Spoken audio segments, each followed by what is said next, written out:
it's one of the mysteries of life. I don't know. But he never did.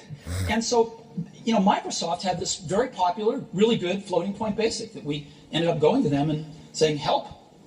And how much was I think you were telling us earlier. That was $31,000. That Apple paid you for the floating point basic. And I flew out to Apple. I spent 2 days there getting the cassette. The cassette tapes were the main ways that people stored things at the time. Right. And, that was fun. I think the most fun is later when we worked together. Well, what was the most fun? Tell the story about the most fun that was later. And maybe later, not the most fun. Let him talk. I'm teasing. Well, Steve can probably start it better. The team that was assembled there to do the Macintosh was a very committed team. And there was an equivalent team on our side that just got totally focused on this activity. Jeff Harbers, a lot of incredible people. And we really had bet our future because on the Macintosh being successful, and then hopefully graphics interface in general being successful. But first and foremost, the thing that would popularize that being the Macintosh. And so we were working together, the schedules were uncertain, the quality was uncertain, the price.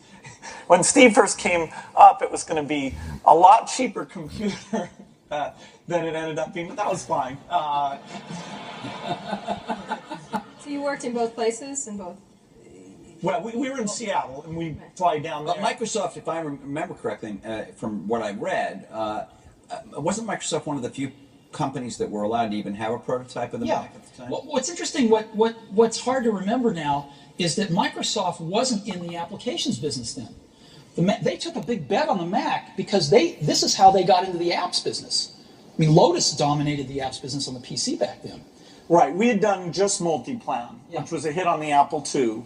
And then Mitch did an incredible job betting on the IBM PC, and 123 came in and ruled that part of the business. So the question was, what was the next paradigm shift that would allow for an entry? WordPerfect, we had Word, but WordPerfect was by far the strongest in word processing, DBase, and database. And Word was that was a kind of a DOS, a text. All of these products I'm saying were DOS-based products. Because Windows wasn't in the picture at the time. If you don't know what DOS-based means, you're not a true nerd. If you don't have Google Glass, you're not a true nerd.